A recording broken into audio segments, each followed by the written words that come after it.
एक मुट्ठी। उम्मीद, सोनू और भूमि का संघर्ष।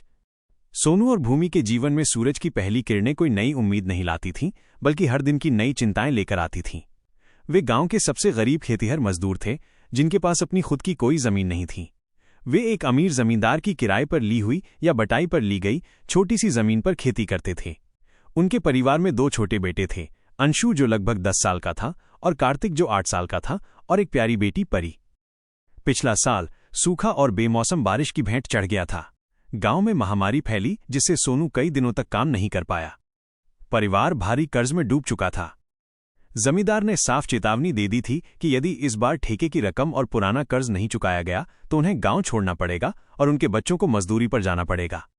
ये सोचकर भूमि की आंखें भर आती थीं, पर सोनू की आंखों में दृढ़ संकल्प था। मेथी, मिर्च और बैगन की चुनौती। इस बार सोनू और भूमि ने तय किया कि वे किराए की उस छोटी सी जमीन पर पूरी जान लगा देंगे और 3 जल्दी और अधिक मुनाफा देने वाली फसलें उगाएंगे: मेथी, हरी मिर्च और बैंगन। सबसे बड़ी चुनौती थी पूंजी की। बीज, खाद और पानी की व्यवस्था के लिए पैसे नहीं थे। भूमि ने अपनी पुरानी सोने की छोटी सी नथ, जो उसकी मां की आखिरी निशानी थी, बेच दी। ये नथ नहीं, हमारे बच्चों का भविष्य है सोनू, उसने आंसू पोंछते हुए कहा।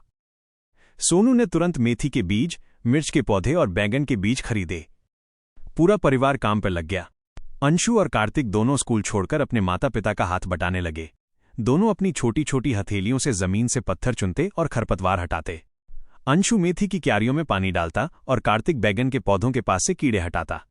उनका बचपन मिट्टी और पसीने में सन गया था, लेकिन वे जानते थे कि उनकी मेहनत ही उनके परिवार को इस दलदल से बाहर निकालेगी। बच्चों की मेहनत, माता पिता का त्याग। मेथी की बुवाई सबसे पहले हुई, ये सोचकर कि इसकी शुरुआती फसल से कुछ पैसे आ जाएंगे, जिससे वे हरी मिर्च और बैंगन के पौधों के लिए अच्छी खाद खरीद सकें। पानी की किल्लत सबसे बड़ी समस्या थी। कुआं दूर था और किराए की जमीन पर सिंचाई के कोई साधन नहीं थे।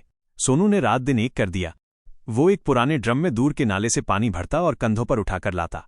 कई बार रात में अंधेरे में ठोकर खाकर गिर जाता, पानी छलक जाता तो उसकी आंखों से भी निराशा के आंसू छलक पड़ते।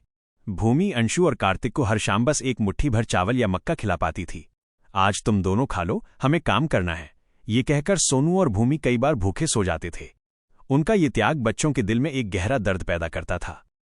एक दिन सोनू को पानी लाते समय पीठ में गंभीर चोट लगी। डॉक्टर को दिखाने के पैसे नहीं थे। भूमि ने उसकी पीठ पर गर्म सेंक दिया और फैसला किया कि अब वो पुरखों का काम भी खुद करेगी। उसने फटी हुई साड़ी को कसकर बांधा और मेथी की कटाई शुरू कर दी। अंशु और कार्तिक भी मां के साथ काम करने लगे। बच्चों के छोटे छोटे हाथों ने मेथी को काटा, धोया और गठरी बांधी। भूमि उन गठरियों को सिर पर रखकर गांव की